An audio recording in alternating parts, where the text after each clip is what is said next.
Hello, I'm Ed Locke with USA Mortgage. Tax season is upon us. Did you know that 47% of Americans are planning to use their tax refunds for everyday expenses, home improvements, and vacations? What if you used your tax refund for a new home instead? Again, this is Ed Locke with USA Mortgage. Your tax refund can be used towards down payment, closing costs, or paying down existing debt to help get approved. So before you spend that tax refund, let's get together and see how to best utilize those funds to invest in your future and your new home. Call or text me at 502-680-0953. Again, that's 502-680-0953.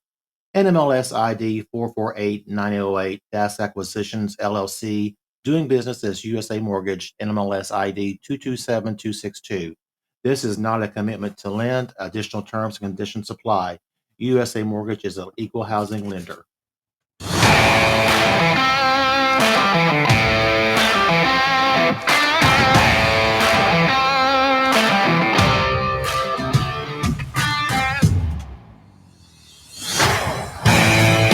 You have scoured the podcast world. You have finally found the place where news is weighed in the balance.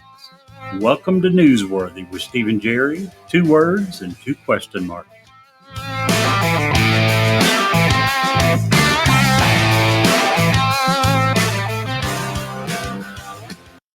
That sign is going to be the death of us at some point. Why? It's going to fall on fall? our head or something. That will not be good. No. In case anybody's wondering, we have a beautiful on-air sign, but it's placed right above our head. And we have to hit it in order to get it to come on. And yeah, that's bad. Bad.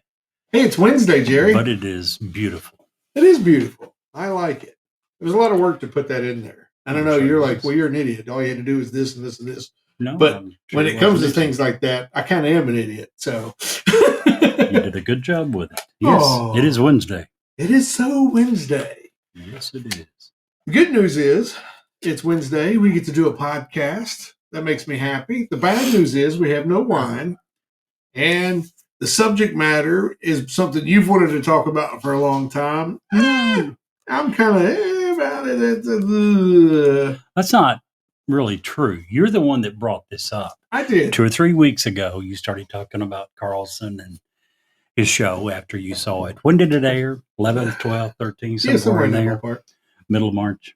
So, yeah, a couple of weeks ago, you started talking about it. And we decided then that we would cover it. I had mentioned a long time ago about doing an episode on January the 6th, but today's episode is specifically geared toward Tucker Carlson and his show a couple of weeks ago and what he's had to say about January 6th.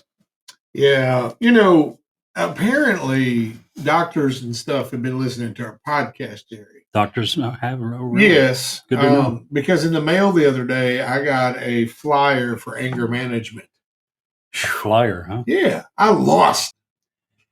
Yes, I can see where that would happen. The people who watch the show see parts of that all the time with veins throbbing in your forehead. And yeah, we're used to that. Uh-huh. So you say. Speaking of doctors and scientists, this is not really political. A lot of what we do is. We always say it's never going to be, and it's always 95% political. But anyway, probably the biggest... That's your fault. No. It's totally your fault, because I would explore the outer reaches of space. I would make... No, you wouldn't, because there's no conspiracy theory related to it. Wonderful conspiracy theories and rabbit holes. But you, my friend, are a very, very political person. And honestly, so am I. I can't realistically just throw that off on you. That'd be wrong. But anyway, back to what I was talking about. The big news topic of the week. I don't know if you heard, but scientists come out with a big discovery. They have discovered that diarrhea is actually hereditary. Really? Had you heard that? Yeah. Runs in your genes. Oh, gosh. Oh, I love that one. Let's do a moment of silence for all the fans we just lost and all the listeners that have bailed on us at that particular moment. And for Steve's ego, he's so crushed he didn't find that one first. I agree with you 100%. What did she say? You're disgusting. Sorry, it's not me. It's Science. scientific discoveries. Science, Yes. right? Oh, my dogs are having a full-on battle royal in there. Yes, they are. Eddie and Ramona. I'm going to shut that door, Jerry. They're loving every minute of it. While you're doing that, I'll tell them how they can reach us. Yes, please do. They have a couple of options. One is to email us. They can do that at newsworthywithsteveandjerry@gmail.com.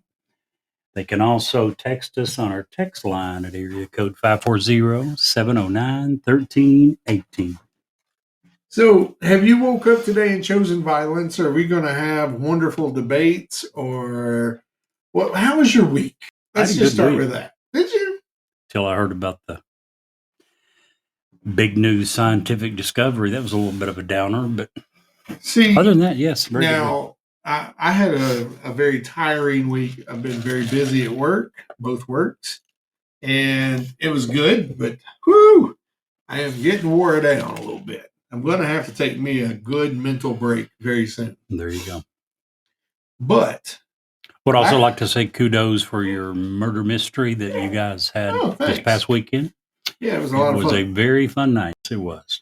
I actually enjoyed that hairstyle that I wore for that evening. I might So why don't you have it again? Well, you know, it's a lot of work to put in that kind of wonderful fashion leading hairstyle. I mean, if I start wearing my hair like that, I thought the mullet coming back was bad.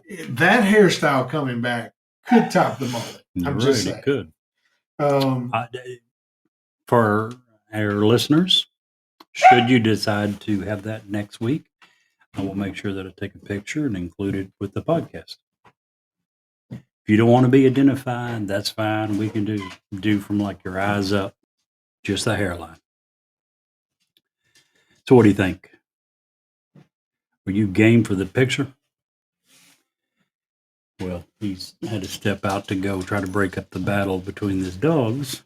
So he shall return. You know, when we decided to start doing the podcast at my house and we built the studio here, I forgot all about the dogs being a part of it. So they're just we're going to have to get them a mic and they can just join in. Oh, they would happily oblige. Eddie is very fond of you, which is good. And Ramona loves anyone that will love her because she's just that kind of girl. Anywho, last week, Jerry, you teased something. What's that? We had the music. Okay. And it never happened. We're going to play the music. Well, it actually did happen. I tried to summarize from memory, if you remember, and did a pretty good job. We shall find out exactly how good in a moment.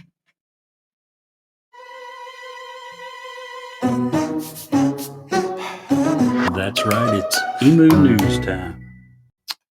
Last week, I had forgot to include my Emu News before I uploaded my file to Google Drive, which is when I come over here with my laptop, I pull it up in Google Drive. And since I hadn't included that with my latest update, it wasn't there. Did try to summarize it, and we'll see how close I got. A large pet bird that is normally native to Australia called a ruckus. That's exactly what the news article said. It caused a ruckus south of Boston, Massachusetts, after escaping from her home, the Associated Press reported. The bird is an emu. It's the second tallest bird on Earth after the ostrich, its close relative. The flightless bird apparently managed to get loose on Thursday night in East Bridgewater and led police on a chase through Brockton. Surveillance video showed the emu strolling through an intersection in Brockton, which is about 20 miles south of Boston. A separate video posted on social media then showed her running alongside a car, various outlets reported. I'm telling you what, that would just be scary as crap. These ugly friggin' birds, and you look out your car window one day and here's one of these things trotting along beside you. Yeah. Those are really ugly birds. They are. Very, very ugly birds. Hey. Man. So, do you just want to go on and get into the topic of the day? Why not? All right. It's a large topic. A lot to cover. They are. She said she is no longer listening to you. No kidding. They're fired up today. Why don't you go ahead and start, boss? You know where you want to be on this. I do. Shoo them away. Yes. But I really think you should. And I'm serious, and here's why. I'll go first if you want. But if you don't go now, you might not have a chance. I've got so much material for this that I want to make sure I leave you plenty of time. I'll just interrupt you. Okay. That's what I do, right? I'm going to start with a little background, just going by the description that Wikipedia gives of January the 6th. Call to action by Trump. Thousands of his supporters gathered in Washington, D.C. on January 6th to support his false claim that the 2020 election had been stolen by emboldened radical left Democrats, end quote, and to demand that Vice President Mike Pence and the Congress reject Biden's victory. Starting at noon on January the 6th, at a Save America rally, also known as Stop the Steal, was what many of the people had shirts and hats made up for. Trump repeated false claims of election irregularities, and he said, if you don't fight, one of his comments was, don't fight like hell, you're not going to have a country anymore. During and after his speech, thousands of attendees, a few of whom were armed, walked to the Capitol, breached police perimeters as Congress was beginning the election. Beginning at 2:12 p.m., more than 2,000 rioters entered the building, many of whom occupied, vandalized, and looted and assaulted Capitol police officers and reporters, and attempted to locate lawmakers to capture and harm. A gallows was erected west of the Capitol, and many rioters were chanting, "Hang Mike Pence," after he rejected false claims by Trump and others that the vice president could overturn the election results. Some vandalized and looted the offices of House Speaker Nancy Pelosi and other members of Congress. Rioters occupied the empty Senate chamber while federal law enforcement officers defended the evacuated House floor. Pipe bombs were found at each of the Democratic National Headquarters and Republican National Headquarters. Molotov cocktails were discovered in a vehicle near the Capitol, owned by one of the people at the that broke into the Capitol. Monetary damages caused by the attackers exceeded $2.7 million. Trump watched the riots on TV for hours and refused to intervene. He refused to take calls from Mike Pence, from Mike McCarthy, from several other senators and representatives. Donald Trump, the following day, released a recorded video, and he claimed that he immediately deployed the National Guard and federal law enforcement to secure the building. That was a lie. We know that was a lie because the acting Secretary of Defense, Chris Miller, on January the 6th, issued a statement saying this: Chairman of the Joint Chiefs of Staff, Mark Milley, and I just spoke separately with the Vice President, with Speaker Pelosi, Leader McConnell, Senator Schumer, and Representative Hoyer about the situation at the U.S. Capitol. We have fully activated the D.C. National Guard to assist federal and local law enforcement as they work to peacefully address the situation. End quote. Did you notice who he didn't mention he had spoken with? Trump. Not only did he not mention it, no one mentioned that they had spoken with Trump before the riots were over. He refused all calls from everyone. That's background. You just leave them. They're going to bark. They'll be fine. Oh, they're wired up today. Yes, they are. So that's concludes my background. What would you add? I would just add that, well, I would like to know, who told Donald Trump that Pence had the ability, the only thing in the Constitution that Pence had, the only thing that he has the ability to do, according to the Constitution, is send the results back to the states for a recount. That's it. And based on what? Recertification. Based on what?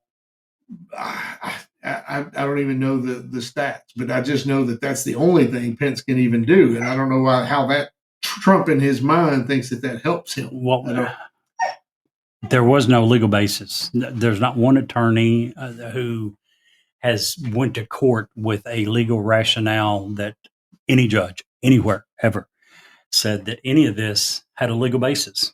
So if you want to know who told him, he had Sidney Powell that he was listening to. He had Rudy Giuliani, and we know that we don't know what they were telling Trump personally. We do know that they got on television and said some really crazy stuff. So my guess is they were probably saying some of this crazy stuff to Trump. Again, that's simply assumption. We don't know what they were saying in private. But do you think that part of that has to do with the fact that had Trump only put yes men around him? Absolutely not.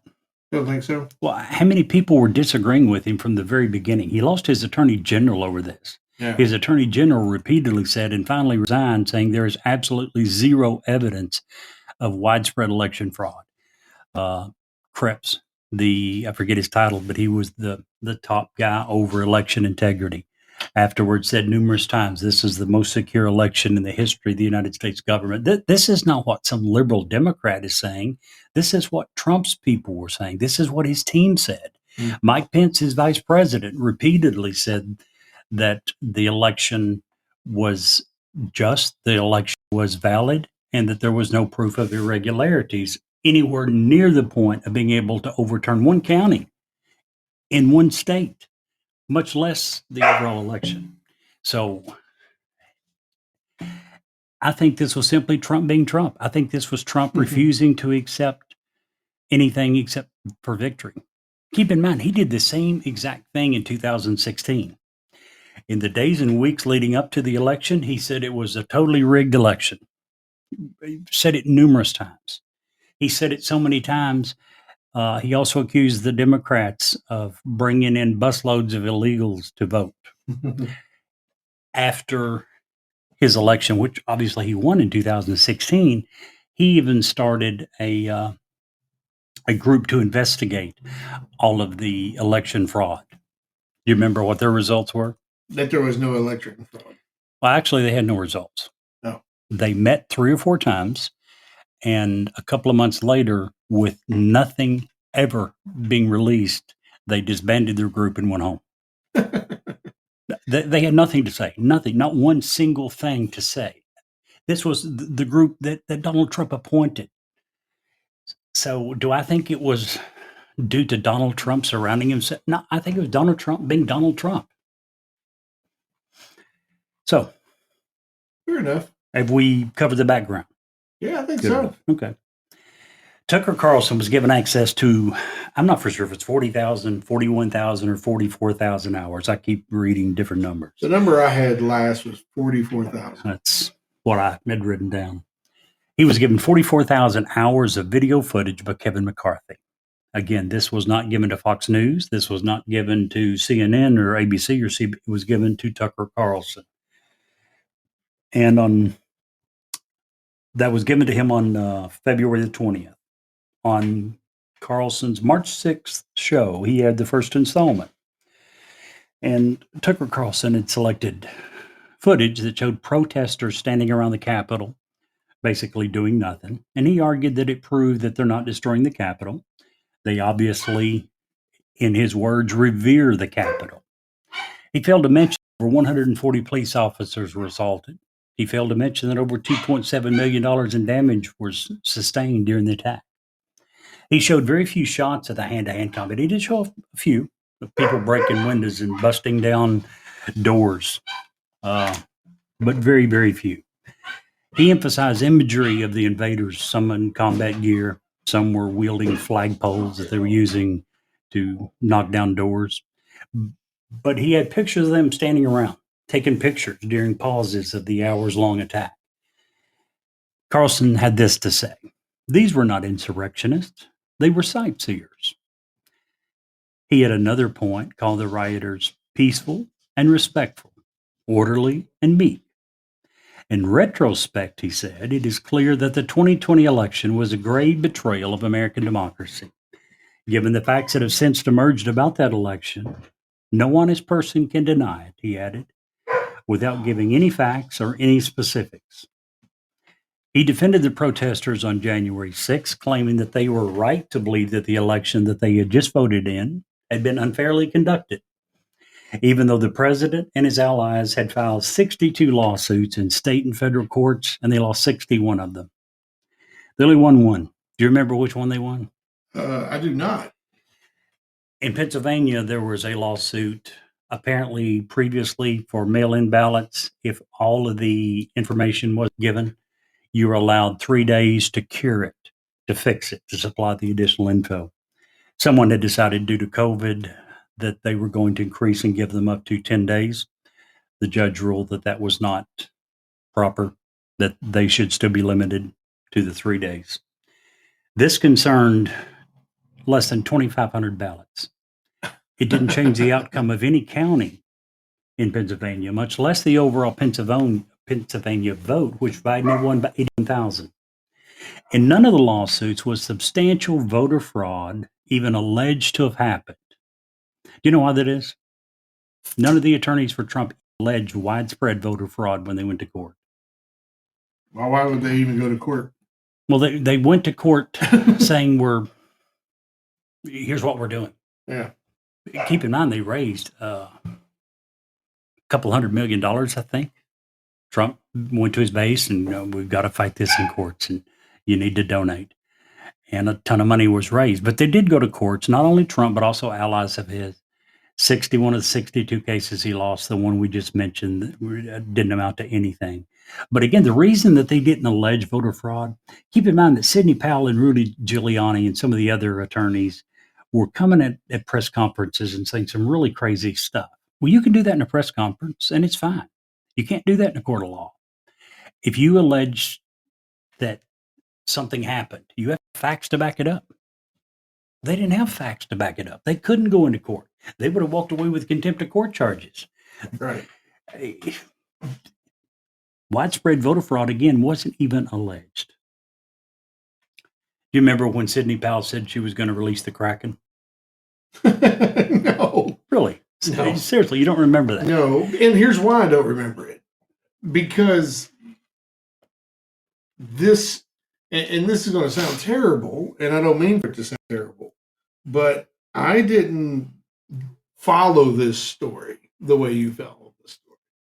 Well, I just watched it on television. The thing that got me really started following it is when Trump continued to say that the election was stolen. He had won it bigly several times. 75 million votes is what he said he got. Which he probably did. I'm sure.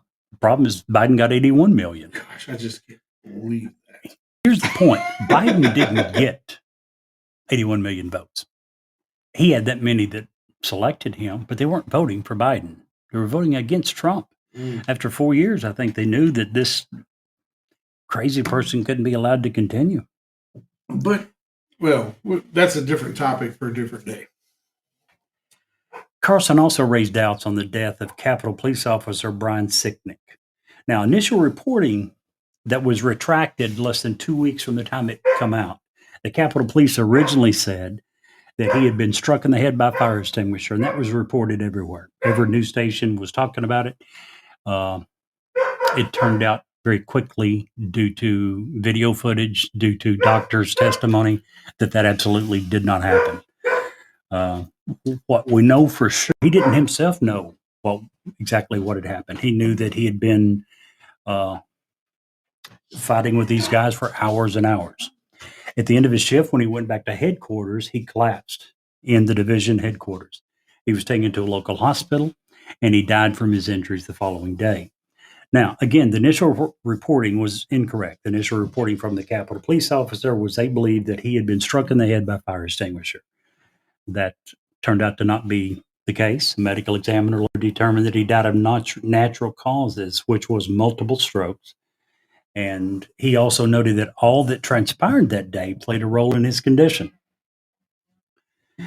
Capitol Police Chief Manger said that Carlson had cherry-picked from the calmer moments of the day, ignored the chaos and that happened before and even during. The Sicknick family said in a statement that the footage simply showed that he had resumed his duties for a time after he'd been attacked. I know you just got back from training. Calm the dogs down man, yet I again. tell you what, it's hard to concentrate with a bunch of loud dogs barking all the time. I apologize for that, and apologize to the listeners. I wanted to stop and give you a chance. I just went over Brian Sicknick, the guy that the one police officer who died that they had originally said was hit in the head with a fire extinguisher. Turns out he died from multiple strokes. The medical examiner said that everything that happened that day was part of the stress that led to that, but he obviously conclusively did not die from the fire extinguisher. Anything you wanted to add? No, not really. I mean, you and I had a little talk before, and it was widely reported, and that was, and we've talked about this, not even in this context, about reporting stuff before it's verified. It just bothers me. Probably. It bothers you when it turns out to not be correct. Right. If it is correct, great. Yeah. But here's the problem. Police departments are going to stick up for their own, especially when one of their own dies. We know that. You want to piss police departments all over the entire United States off, you hurt one of them. And they probably jumped the gun. Not probably. They absolutely jumped the gun when they were saying, here's what we think happened. Turned out to not be the case. But to their credit, within 10, 12 days, they did correct the statement and say, here's what he actually died from. So that's to their benefit. During the segment, Tucker Carlson also said, taken as a whole, the video record does not support the claim that January 6th was an insurrection. In fact, he said, it demolishes that claim, end quote. Well, yeah, if you only go by the few minutes of video that he and his crew picked out where nothing was happening, because that's what they aired. Now, keep in mind that the rioters had control of the Capitol for over 3 hours before Trump did anything or said anything. He finally released a short video clip, pre-recorded video clip, asking them to go home. Apparently, Tucker's hoping that we've forgotten what we watched live when the U.S. Capitol was attacked. Keep in mind, this is the first time since the War of 1812 that the United States Capitol was attacked. See, this is where I have a huge problem. You say attacked, and yes, there was some evildoers. There were some bad people that broke glass, busted doors, busted barricades. And those people, I still believe, should go to jail for a very long time. But out of the 2,000 people that actually went into the Capitol, very few of them were violent. I have a real hard time with the language associated with January 6th. How many of them were chanting "Hang Mike Pence"? I wasn't there. Do you care? Oh, no, I think if you were chanting "Hang Mike Pence," that's not. So it's not just the violent acts. They erected a gallows. However, well, see, I don't agree with that. If you were part of that, there should be something happen to you. But unless they were in a theater yelling fire, there was no threat to Mike Pence. You can say whatever you want. Our First Amendment guarantees that. I'm not saying that's the right thing to do. Don't confuse the two. I don't say that's a good thing. Yeah, go do that. No. But if our First Amendment isn't there to protect that when there's no discernible threat to Mike Pence. The First Amendment does not protect rioting, looting, vandalism, threats on people's lives. You said that Mike Pence was never in danger. You probably need to inform him of that because he insists that not only was he in danger, but that his entire family was in danger. The majority of the senators and representatives that were present there all said that they were in danger. They felt in danger. Sure. Republicans and Democrats. And you're now sitting here saying that the First Amendment guarantees the right to do this? No, that's not what I said at all. I said they have the right to say whatever they want to say. I didn't say what they were doing. No, they don't. They don't have the right to hang Mike Pence. All right. Are you saying they do? That they have the right to threaten to kill someone? The First Amendment has never been. I'm not an attorney. I didn't sleep in a Holiday Inn Express. But it seems to me that the First Amendment is there to protect speech we don't like, not necessarily speech we do like. Okay. I mean, wasn't aware that you thought the First Amendment protected your right to threaten to kill someone. No, that's exactly what they did. The Vice President of the United States, and you're holding up for them. I am not. I'm just. You just said you thought the First Amendment protected them and give them the right to do it. They have the right to chant, and if they're saying "Hang Mike Pence," which I didn't see the video, Jerry. I didn't watch the attack. Air quotes. If they were saying that, then they're probably they need to have something happen to them. Probably, but not again. Here we are. Not all 2,000 were doing that. Over one half of the 1,000 people that were charged with Capitol riot-related federal crimes have already pleaded guilty. Okay, well then there they go. Including more than 130 who pleaded guilty to felony crimes. But don't worry, Tucker Carlson says they were just sightseers. According to the Justice Department, 140 officers were assaulted at the Capitol that day, including 60 Metropolitan Police officers and over 80 U.S. Capitol Police officers. Injuries include head wounds, cracked ribs, smashed spinal disc, and burns. But never fear. Tucker Carlson says they were peaceful. Brian Sicknick, the Capitol Police officer who collapsed after going back to headquarters after the riot, was taken to the hospital and died the following day. The medical examiner later determined that he died of natural causes, multiple strokes, and he noted that all that had transpired that day played a role in his condition. But isn't it comforting to know that Tucker Carlson told us that the rioters were all respectful? No, I don't. He's doing the same thing that the left does. He's grouping them all together, disrespectful or respectful. And I think that in this particular case, it's very easy to get caught up in the moment and not be and get looped in with being stupid, right, wrong, or indifferent. So Tucker Carlson, I'm not going to sit here and defend him grouping a bunch of people in one group saying they're all peaceful. We know obviously they're not all peaceful. Any more than you could when you look at Seattle and some of the Black Lives movements around the country when there were huge protests. And the majority of those people were probably, from everything that we know and saw, were probably peacefully protesting. Mm-hmm. But there was a bunch of idiots in those groups too. Yeah, a whole bunch of departments and stuff. Hey, real quick, let's hear from. Let's take a quick minute. Mr. Ed Locke. Hear from Ed Locke. Hi, I'm Locke with USA Mortgage. Here at USA Mortgage, we view you as customer for life. That means we are with you every step of your journey to help before, during, and well after you move into your new home. Home buying can be stressful, but we are here to make the process easy. I know drive and determination with my very talented team here at USA Mortgage will make for some incredible things.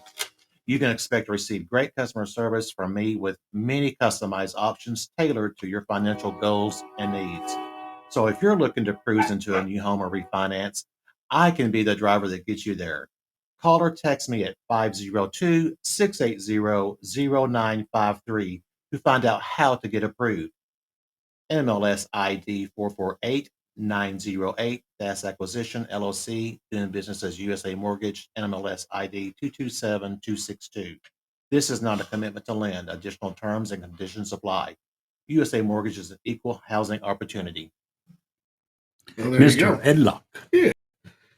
Very good guy. Yeah, he is. And we've got some new advertising coming up with Ed. Me personally, that we're going to be doing here locally and stuff. So I'm really excited to continue that. We'll probably get some new ads for him on here pretty soon. And that's just good stuff. I really like Ed. So anywho. So I was just sitting here while you're talking, and I appreciate your knowledge on this. I was reading the actual whole report from the January 6th commission. And you know what really bothers me is that it is even written in some form in a very, and this really has nothing to do with January 6th. I am so tired, be it Tucker Carlson on the right, be it anybody on the left, Nancy Pelosi, or whoever on the left, or Rachel Maddow. I am so tired of the division. I mean, it is almost to the point when I hear news and I have to go and decipher it and figure out which side I'm listening to see. Figure out which side is shaking the jar. It just makes me so freaking angry. And that's what this is all about. January 6th was a direct result. Trump, for all intents and purposes, he may have been the one shaking the jar that day. Okay? He may have been the one. Now, I heard his speech before all that happened. I compare it very simply, and this is, the one time he said anything about going to the Capitol in his speech. I'm just talking about the speech that was televised. He actually very explicitly said, we'll go there, we'll peacefully march up there, I'll go with you. What happened before and after that, I didn't catch. But during the speech, that's what was said. But here's the thing. Had the Tucker Carlsons and the Rachel Maddows and the Anderson Coopers and the Jesse Waters of the world, they keep shaking the jar because it makes them get ratings. And no one would have believed him if he was the only one saying this. Right. But for real conservative people who only listen to conservative networks, and they turn it on, and that's all they hear is people saying, yes, this election was stolen. Yes, Trump won. They're going to believe it. You're absolutely right. But one correction. One thing I mentioned earlier that you also heard Trump say at the speech: if you do not fight like hell, there will not be a country left. Yeah, and I was going to bring that That's up. Not peaceful. There's nothing peaceful about that. But here's the thing, Jerry, and I just got to throw this out there, and you're gonna fall over dead when I say this, but it's very similar. When I heard him say that, have you ever been in a locker room at halftime? Sure. We're going to go out there and kill them. Yes. However, absolutely. None of the football players that I ever played, I ever know, went out there with guns and knives and actually killed their opponents. Let me ask you this. Have any of them ever went out there with their hands and tried to absolutely demolish, no matter what the cost, the guy across? Sure. Yes. Sure. So that's part of football. That's the way you play football. If you don't play football that way, you will lose. You have to have the mentality that I am going to destroy the guy I'm going against. In a lot of ways, and I think that it's a very legitimate comparison, because in a lot of ways, if you're passionate, be it on the left side and the Green New Deal and climate change, or you're on the right side, fossil fuels and tax, reductions, either way, that's your side. That's your side. But that doesn't give you the right to cross lines. No. Let me ask you, Mike Pence, is he one to shake the jar? Is he one to... I've never known him to shake the jar. Neither have I. I thought Mike Pence was pretty honest. Pretty boring. Boringly honest. Boring. I'm going to tell the truth. I'm going to tell it like it is. His version of the truth. You mind if I read a statement that still a right-sided guy. He come out? Yes, very right-sided. Very conservative guy. Yeah. You mind if I read a statement that he came out with on 3/11 after this was aired? I do not mind. Here's what he said, and I quote: President Trump was wrong. I had no right to overturn the election, and his reckless words endangered my family and everyone at the Capitol that day. And I know that history will hold Donald Trump accountable. Make no mistake about it, what happened that day was a disgrace, and it mocks decency to portray it in any other way. Tourists don't injure 140 police officers by sightseeing. Tourists don't break down doors to get to the Speaker of the House or voice threats against public officials. For as long as I live, I will never, ever diminish the injuries sustained, the lives lost, or the heroism of law enforcement on that tragic day. End quote. Well, that was what Pence had to say after watching Tucker Carlson's. He can blame that on President Trump all he wants to, but he's only part of the problem.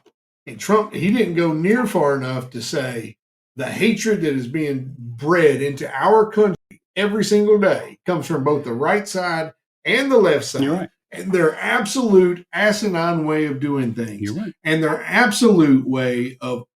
only way of being able to keep power is to keep us divided. Right, left, black. You're right. I think I'm going to choke to death. You okay?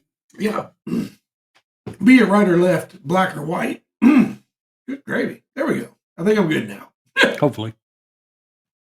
And that's what when you look at Washington, when you look at the media, take both of them, okay? Because to me, they're all culpable. They're all the same level. That's their whole goal. I very rarely see any politics, and I like a few politicians. I like Thomas Massey. I like, I've said that on 100 I like Mike times. Pence. I like Mike Pence. I like Joe Manchin. Just so we have Tulsi a good... Kristen Sinema. I don't like It's not her just so one much. side. I don't like her so much. Really? You used Yeah. to. What happened? Well, she won't quit calling me. It's kind of annoying. Okay. Anywho, but other than even they will They're prick partisan. that bear. Absolutely. They're partisan. When are we going to get back to the people? I don't think we've ever been there. So when you talk about get back, I mean, when you look at politics and you begin to read political history, this stuff is probably, it was much, much worse 100 years ago. Sure, because we didn't have any way of reporting it. They could get away with a lot more They stuff. did some crazy crap back then. They really did. We had literally presidents that were dueling people. Within the last 60 years, we had a president who would quite often at press conferences unzip his pants and pull out his member and dare the reporters to take a picture of it. And if you want to know who it was, look up Big Johnson, who had the nickname. Yeah. He would Are often... you kidding me? He would often... There's some stories. Now, have you heard any of the stories about what he would do to intimidate world leaders?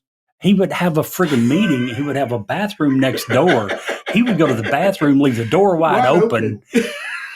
And they're shaking it up. Yes.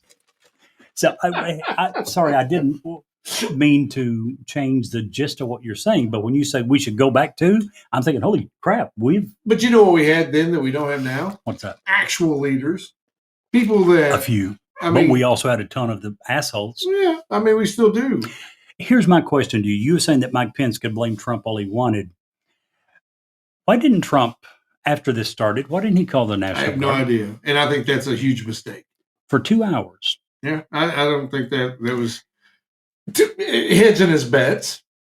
And I'm not making excuses. It's I'm not Mike saying that's what I Pence. agree. It's his vice president and his family that were there. No, I get it. But we got to think about what Donald Trump's main derivative is here. There's one thing that I can't get over. You're right. When I look at his speech, you can reframe and take into a certain context, and you can excuse everything that was said if you put it into certain context. Sure. There is no way in the world I can justify Donald Trump sitting there watching television, watching just a few blocks away, watching what we watched, and not calling in the National Guard. Yeah, I think it's stupid, and I think that will be that will probably... See, I say that should cost him the election but I have a feeling that a certain attorney general in New York is about to guarantee a Trump victory in the next election. You think him being arrested would guarantee a Trump victory? Trump landslide. Absolute landslide. No, not even close. It's not going to happen. No, I think it will happen. No, it won't. Today, one place or the other. There's like 3 going on. You know that, right? Yeah. Today, exclusively, the Secret Service said, we're not going to allow you to take a sitting president into custody. The Secret Service cannot say that. They can, because they do not have the legal power or authority to do that. They do not. No one's above the law. Here's what happens. Here's how they have. Let's just follow it down to the end for just a second. Okay. So the president is guilty. First of all, the attorney, and I don't want to get into the weeds too much. Good question, Mochi. Mochi is going to get it. First of all, the statute of limitations on what the DA in New York is well past. It's like 6 years past. Statute of limitations for a very personal thing like this is 2 years. Very personal thing? Yeah. He's trying to say that the payment to Stormy Daniels was a campaign. An illegal. Well, it wasn't. which the Feds already looked at and said, hey, that's stupid. We're not going to fool with it. That's Feds why did not say that. They did say that. What Fed said that? The people that looked at it when it was first brought up when he was reelected. Everyone turned their back when he was president, which is when it first came out. And everyone said, we're not going to attempt to indict a sitting president. It was widely accepted then that if anything was going to be done, it was going to be after he had stepped down, when he was no longer president. So, which I think was smart. First of all, he made a interaction with another person through a mediary that happens every day. I don't want this smut on me. We're going to settle it, and that's that. We're sliding. It happens with politicians every day. Well, sure. And every time it happens, they have two choices. They either list it as a campaign contribution, or they are charged with a crime. One of the two. Why in the world anything that helps your campaign, and if you have potential, but he paid the money to himself. Let me finish. No, he didn't pay the money to himself. He paid the money to a porn star, Stormy Daniels. But okay. So let me finish. Yes, please finish. If there is potentially bad news and you pay money to make it go away, you have done this to help your campaign. According to law, that is required to be listed as a campaign contribution. Plain and simple, not for Trump, for every single politician in the world. That's such a stretch. It's been that way for many years. So I don't know why you suddenly have a problem with it. Because it's being put against Trump. Do you not agree that hiding bad news would help your candidacy? I do agree that hiding bad news. Well, guess what? Any money paid to help your candidacy has to be reported. Okay. Well, I didn't want to get in those weeds anyway right now. But the point is, the statute of limitation is well past on that, Jerry. Past. Really? For illegal campaign contributions? I'm almost certain of it. I heard like 4 different reports about it today. Then what would you care to bet? If you're that sure, what would you care to bet? I don't know. I'll bet you an ice cream cone. Well, you already owe me 37 cases of ice cream. Well, when I'm ready for you to go into the next realm, I'm going to pay up all at one time. You owe me like a half an ice cream factory at this point. Let me get back to some of the other things. By the way, I don't know if you've noticed, I'm not using anything that any Democrat said against Trump. I'm only using things that Republicans and mainly people on his team, meaning his secretaries, his handpicked team, judges that he appointed. We'll get into that in a little bit. Talked about Mike Pence. Former Trump chief economic advisor Gary Cohen said Sunday on 312 he agreed with Pence's comments about the January 6th attack. Look, that was a shocking day in the history of this country. We continue to be reminded about January 6th, and I think we all will live with it, and all live with the memories of what happened on January 6th. That's what Gary Cohen said on 312 the day after Mike Pence had his comments. Republican Representative Michael McCall of Texas told CBS News on Sunday that Pence exercised moral clarity and judgment that day by doing his constitutional responsibility, and he helped avoid a major constitutional crisis that day. History will judge everyone by what they did that day, McCall said. Mitch McConnell had this to say on March the 7th. With regard to the presentation on Fox News last night, I want to associate myself entirely with the opinion of the Capitol Police about what happened on January the 6th. Clearly, the chief of the Capitol Police correctly describes what most of us witnessed firsthand that day. Kevin McCarthy, Republican Speaker of the House, he had this to say right after the January 6th attack. Let me be clear. Last week's violent attack on the Capitol was undemocratic, un-American, and criminal. Let me be clear to you, and I have been very clear to the president. He bears responsibility for his words and his actions. No ifs, ands, or buts. McCarthy said that on January 11th in a conference call with the House Republicans. Several of Trump's team decided that he had crossed a line and resigned within the first week. Betsy DeVos, Secretary of Education, she said that the mob was unconscionable for our country. There's no mistake in the impact your rhetoric had on the situation, and it is the inflection point for me, she wrote. Elaine Chao, Secretary of Transportation, Mike Mulvaney, former acting chief of staff, resigned as special envoy to Northern Ireland, if I can talk. He said he couldn't stay after watching the president encourage the mob that overtook the Capitol complex. Again, this is not what the liberal left said. This is what Republicans, this is what Secretary said. This is what Trump's team had to say. These are people who resigned. Matthew Pottinger, Deputy National Security Advisor. John Costello, Deputy Assistant Secretary at the Commerce Department. Tyler Godspeed, White House Council of Economic Advisors Acting Chairman, said the events of yesterday made my position no longer tenable. He resigned. Stephanie Grisham, the First Lady's Chief of Staff, she resigned. Every one of these people resigned within the first 48 hours of this happening. This is his people, his team. Sarah Matthews, Deputy White House Press Secretary, resigned with a statement saying that she was deeply disturbed by what she saw today. Illinois McCain's Katz, Assistant Secretary at the Department of Health and Human Services. Eric Dreeben, Assistant Attorney General, all within the first 2 days. By the end of the first week, officials confirmed that the national security officials had seen 5 of their council resign. These are all people on his team. I'm not telling you what the liberal left had to say. I'm not talking about AOC. I'm not talking about Pelosi. I'm talking about Trump's biggest defenders, his own hand-picked people. This is what they had to say about Donald Trump on January the 6th. No, I agree. I've told you, I don't think that he did the right thing. I think that by not shutting it down as quick, at least make a statement. We wouldn't even be having this conversation as soon as they started to say, hey, guys, this is not what we're supposed to be here to do. Oh, and you forgot? He did make a statement. 20 minutes after the initial break-in, Trump tweeted. Would you like to hear what he had to say?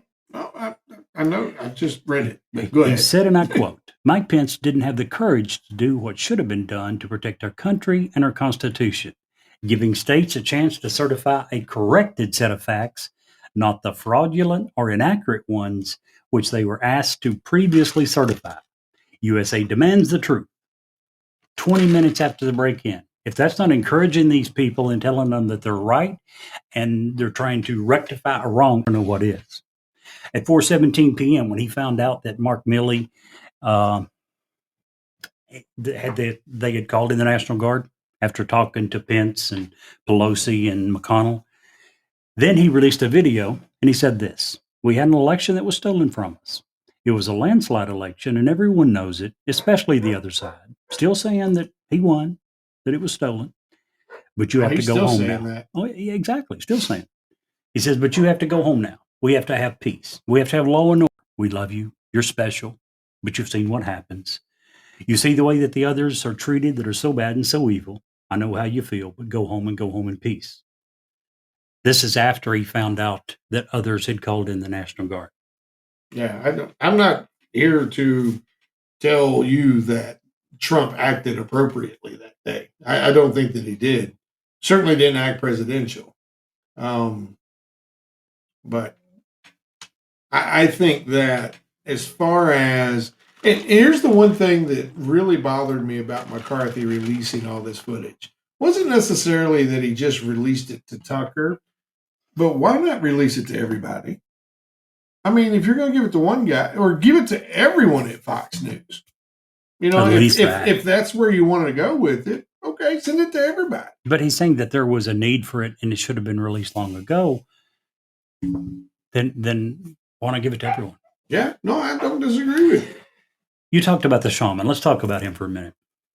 Jacob Chansley, the shaman. Most of you probably remember him. He's the one that had the big set of horns on his head and his face painted red, white, and blue. The televised footage shows Jacob Chansley's moments only from approximately 2:56 to 3 p.m. It shows 4 minutes. Everything about him is covered within a 4-minute period. Now, what Tucker didn't tell us is prior to that, Chansley had, among other things, he had breached a police line at 2:09 with that mob. He entered the Capitol less than 1 minute behind Pizzola, who was the first one in, during the initial breach of the building. He faced off with members of the U.S. Capitol Police for more than 30 minutes. in front of the Senate chamber doors while elected officials, including the vice president, was fleeing from the chamber. He then entered the Senate gallery where he proceeded to scream obscenities while other rioters went through the desk of the United States senators on the floor. All of these actions were captured by Senate video that had already been released. So Tucker didn't release any of that. And it's fine he didn't, because the other video had already been released. Mm-hmm. At least mention it. He did. Don't claim that this guy is walking around doing nothing. Hold on. Carlson said it was not clear how he got into the Capitol. Yes, it is. It was on video. We've already known. Furthermore, the plea agreement that he entered, that he admitted to and signed, said that he entered the building through a broken door about 1 minute after it was breached, becoming one of the first 30 intruders into the Capitol. A plea agreement signed by Chansley admitted that the Capitol police officers repeatedly asked him to leave the building. Tucker didn't mention that, did he? Tucker talked about how they're leading him around on a guided tour. Oh, the video is kind of showing that they were. For 4 minutes after they'd already admitted that they were overwhelmed, their lines had been broken. At that point, thousands of people were in the Senate. They were in the Congress. They were simply trying to de-escalate the situation. Now, Carlson questioned why the video that he aired of Chansley, which he said depicted Chansley being led through the Capitol by police, didn't come out at trial. Do you know why that video wasn't released at his trial? He didn't have a trial. He pleaded. He pled guilty. Yeah. But Tucker Carlson is on air saying, I wonder why they didn't show this video at his trial. Tucker Carlson is not a news anchor. He is an opinion. I mean, he's no different than Sean Hannity as far as that goes, or Rachel Maddow. They don't actually show the news. They show their slanted version. Or even facts, right? I mean, we'll get to that in a minute. Okay. The Fox attorneys say he doesn't show facts, that he's not known for facts. I'm just telling you some of the facts that he left out. Earlier, when you first saw this, you were asking me, well, what about him? He's being led around. Really? That's not what he admitted to. Again, he never went to trial. He pled guilty to one felony count, and he was sentenced to 41 months in prison.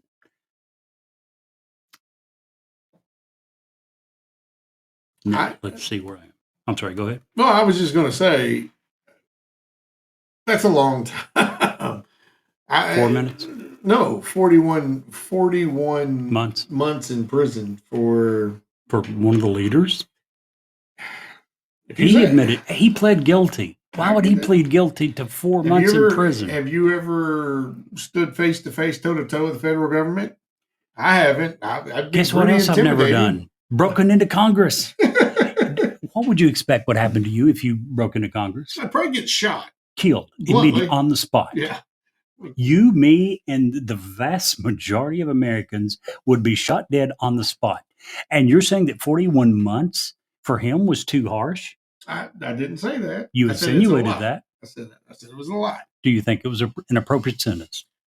You know, I don't know. I think that this, and I'll come back and I'll say it again, because it is how I believe that this is. I think that this is a symptom, not the disease. What's a symptom? The fact that these guys and gals broke into the Congress. I think it's. What about Tucker's? His look on it and how he's interpreted. I mean, he is a right-wing pundit. What's he supposed to do? He said repeatedly that the people who believe the election had been stolen from them were correct. What's your take on that? No, I don't believe the election was stolen, although I do find it really, and here's why people think that, Jerry. At 10 o'clock at night, at 11 o'clock at night, at 12 o'clock at night, at 1 o'clock at night, Trump is winning big in all these states. No, he's not. At 4, between 3 and 4 in the morning is when he loses this election. Steve, quit getting your news from Facebook. Quit getting your show me what you just said. I was happen. awake, Jerry. So was I. So was the majority of America. He was not leading comfortably. From the very beginning, it was pretty obvious that he was going to lose states that he had won 4 years previous. Yeah. From the very beginning, it was obvious he had a much tougher time. Now, you've got these guys on Facebook saying, hey, I went to bed at so-and-so and he was winning. Now, I don't, for the record, for everyone out there, for the 129th time, I do not get my news from Facebook. If that is true, then I challenge you next week to show me where on one of the reputable news sources you can prove what you just said. Next week, you just said that you went to bed at 10, 11, 12 o'clock before you went to bed that Trump was comfortably leading. Show me a reputable news station saying that. Back to Tucker Carlson. You're right. He has an opinion show. He's a top-rated. Oh, so you're just going to throw out facts you can't back up? I'm going to look it up right now. Okay. But next week, I'm not touching this because it's icky, and it makes me want to take a shower. Yeah. And do you know what the biggest reason for that is? You at heart want these people to be right. What? The right-wing conservatives that you follow. You want that to be right. You want them Trump to be president? No, I'm not saying that. I'm saying that you don't want the far right to be proven wrong. So same with Freedom Caucus. You and I have talked about it. We don't always agree with everything they do, but the very fact that they're willing to stand up and say, we have to change the economic situation in this country, you and I love that. So we hate when they do other stupid stuff that we have to go, damn, why do they have to No, I don't have to call anybody out that's stupid, to be honest. It doesn't bother me either way, right or left. But you very rarely do it with the far right.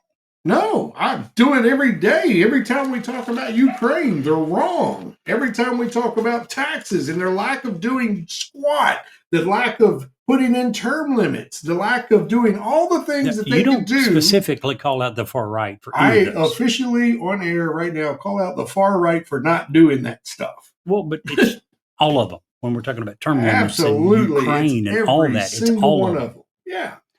Sorry, go back. Tucker Carlson. Tucker. He had a lawsuit in 2020. Karen McDougal. You know who she is, right? Yes. Stormy Daniels. Her real name is Karen McDougal. Yeah. Horseface. Yeah. According to Donald Trump. He was one messing around with her. Maybe. I mean, he says he wasn't, but you know. Oh, yeah. But he says he wasn't, but at the same time, he's willing to pay her money illegally to get her to be quiet. That makes sense to me. Anyway, in 2020, Fox News and Tucker Carlson specifically was being sued by Karen McDougal for slander. Fox attorneys convinced the judge that Carlson's comments are rhetorical hyperbole and opinion commentary. The judge also wrote in her decision, Fox persuasively argues that given Mr. Carlson's reputation, any reasonable viewer arrives with an appropriate amount of skepticism about the statements that he makes. The Fox attorney stated that the general tenor of the show should then inform a viewer that Carlson is not stating actual facts about the topics that he discusses and is instead engaging in exaggerating and non-literal commentary. I had to look that up. What does non-literal mean to you? Implied, maybe? No.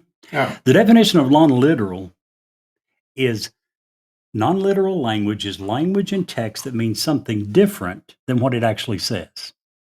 Okay? Mm-hmm. I'm just an old country boy. I'm from the South. We are known for shortening big fancy statements like that. I would just call it a lie. And our children, they might say, liar, liar, pants on fire.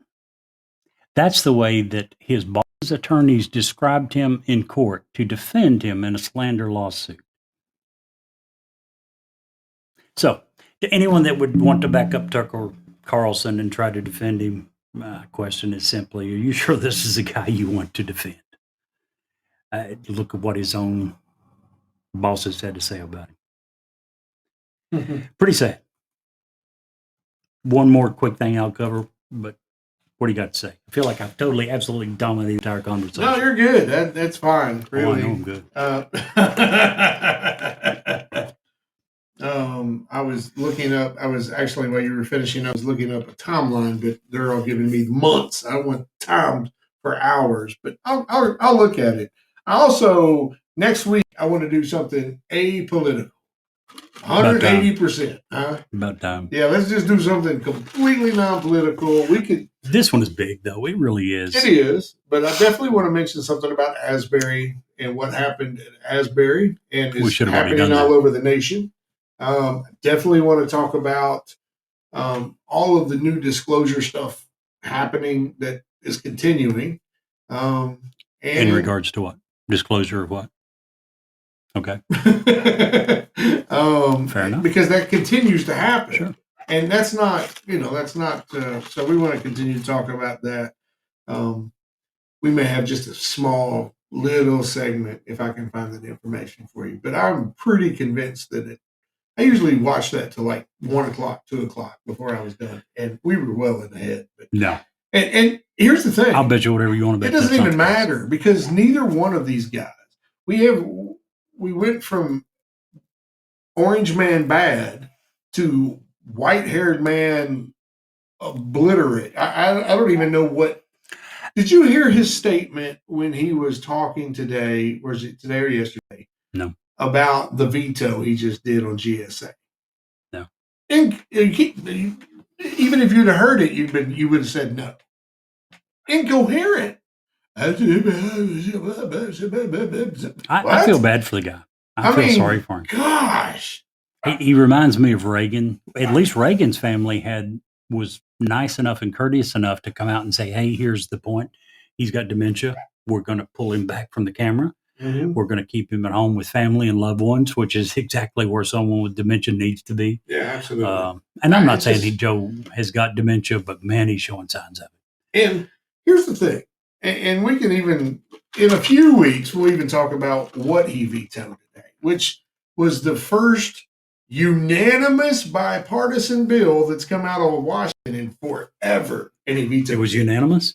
I'm pretty sure it was. Well, if it's anywhere near unanimous, then his veto is meaningless because all it takes is 2/3 to override it. Right. So it's meaningless. Few things real quick I want to go into. We've talked about what other politicians and all that have said. A few comments from judges. And I'll try to make sure that I think I've got one in here somewhere that I meant to delete and forgot. I'll try to make sure I only mention Republican judges, most of them appointed by Trump himself. U.S. Circuit Court Judge Stefanos Babas, B-I-B-A-S, had this to say. Voters, not lawyers, choose the president. Ballots, not briefs, decide election. He was a former prosecutor and a law professor appointed in 2017 by Trump as he rejected an attempt to throw out Pennsylvania's votes for Biden. In Pennsylvania, U.S. District Court Judge Matthew Brann, who served as chairman of the Bradford County Republican Committee for more than a decade before he took the bench. The reason I'm mentioning this is judgeships they're apolitical. You don't run as Republican or Democrat, so you have to look into some background to see if they were Republican or Democrat. You can usually look and see who they're appointed by. And in this case, he was a chairman of the Republican for 10 years. And he said this court has been presented with strained legal arguments without merit and speculative accusations, unpled in the operative complaint, and unsupported by evidence. In the United States of America, this cannot justify the disenfranchisement of a single voter, let alone all the votes of its sixth most populated state. Our people, laws, and institutions demand better. Trump brought Michigan lawmakers to the White House. Do you remember this? After the election, he was trying to get a bunch of the Republican lawmakers to decertify. He did that to Georgia, too. He made a couple of calls to the Georgia governor. Yeah. And the Secretary of State, Brad Rossberger, whatever his name was. But in this case, he brought the Michigan state legislators to the White House in a failed bid to get them to set aside the vote. He phoned Georgia Governor Brian Kemp, asking him to order a special legislative session to overturn the status. Kemp refused. And when he didn't, Trump was typical Trump. I can't believe I nominated such a loser or supported such a loser. He's also being investigated in Georgia for trying to illegally swing the election.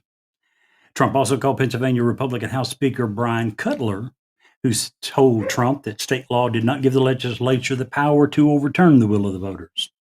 The list just goes on and on. I've got probably 30 or 40 more comments. We can go into it more if you want. But Trump attacked democracy. Trump attempted to overthrow democracy. He attempted to subvert the voters.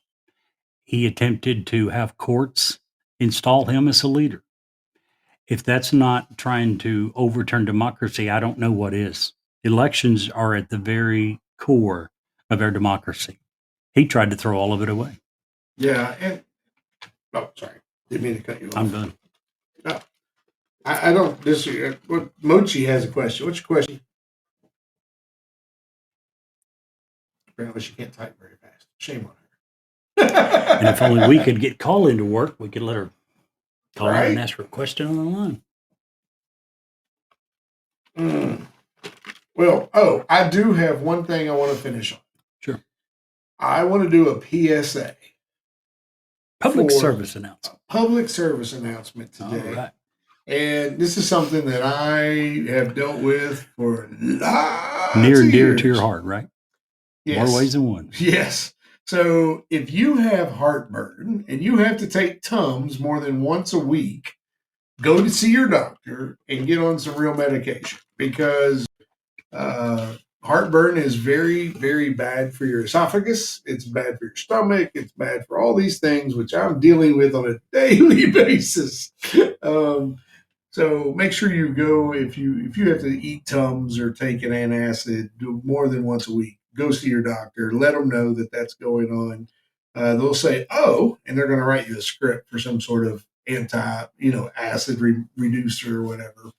And they need to know that too, because when I told my doc that, he was like, "What? You've dealt with what?" And I said, "Yeah, I eat it."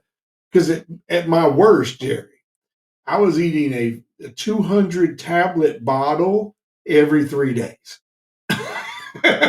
It was bad. Horrible. Yeah. So make sure you go see your doctor and take care of that good stuff. And we are way over again today. One thing real quick. Sure. Talking about a PSA, one of the very first episodes we did, you did it on the desalination project. Do you remember that one? Yeah, absolutely. So in the news today that they have updated the number of people in the world that does not have access to enough clean water. Roughly 10% of the world. 800 million people, they believe, does not have access to enough clean water. Yeah. Whether it's the what was the deal you were talking about? It was a briefcase size. Was it MIT students? Is that who had done it? And they had created and it would be good for a day's worth of water for a family of 4. Whether it's that or something else, we certainly need something. Now, Mochi asked, what's the difference between January 6th and all the Democrats and libs writing and looting when he actually won the presidency? That's a huge topic. We'll get into that because there's not a whole lot of difference. There's nothing right. I don't care if it's BLM protest. You have a right to protest. Protests are in the very backbone of America. What you do not have the right to do is cause damage. Yeah, start burning people's businesses. You don't have a right to do that. I don't care what your party is, what your reason for the protest. Yeah, absolutely. But anyway, guys, if you can't see the light, be the light.